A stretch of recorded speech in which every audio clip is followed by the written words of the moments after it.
Hello and welcome to the Morningstar series, Ask the Expert. I'm Emma Wall and I'm joined today by Jackie Choy, Morningstar's Head of ETF Research and Asia. Hi Jackie. Hi Emma. So finally, after some years of speculation, the index provider MSCI has confirmed that from June it will be including China A shares in its China index and its emerging markets index. I thought perhaps first we could recap with what are China A shares? So China A shares are companies incorporated in China and listed on the Chinese exchanges. So they are the Shanghai Stock Exchange and the Shenzhen Stock Exchange, only available to domestic Chinese investors. And I think a lot of investors don't realize that when they are buying a China fund, quite often they're not buying stocks that are listed in mainland China. They're buying stocks that are listed here in Hong Kong, which are called China H shares. That's correct. So there are different classes of shares for Chinese companies. So a bit of history in there, but in short, there are different. The same company offering different classes of shares, A shares and H shares. Not all companies have H shares or A shares, but a lot of them only have A shares, so only available on the Chinese exchanges. And there are also different sort of Chinese companies listed elsewhere. For example, Alibaba is only available in the US market. And what impact will MSCI, including these A shares, have on, in particular, investors in ETFs and passive funds? So the change itself, at the very first place, is only a very little amount in number terms. If you look at the inclusion, only 0.73% would be included into the MSCI EM index if you count the A shares at the first time when it's included. But this will only increase as time goes on. And so I suppose in a nutshell, that means that investors in these ETFs, into ETFs that track these indices, will suddenly have a much higher exposure to China than they did before. That's correct. So that can only increase. So as I mentioned, it's from 0.73% and increasing going forward. The reason why this could increase is because MSCI decided only to include 5% of the market cap of the 222 large cap companies Chinese A shares into the MSCI EM index.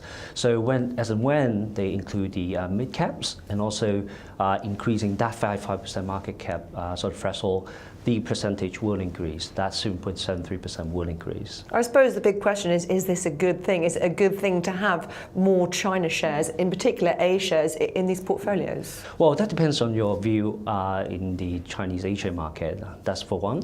But in the other's perspective, if you look at from a portfolio construction perspective, this could provide you with some kind of diversification benefit. Because if you look at the MSCI China index, which is the version without the A shares, historically the correlation with the rest of the world, MSCI world, is around 80%.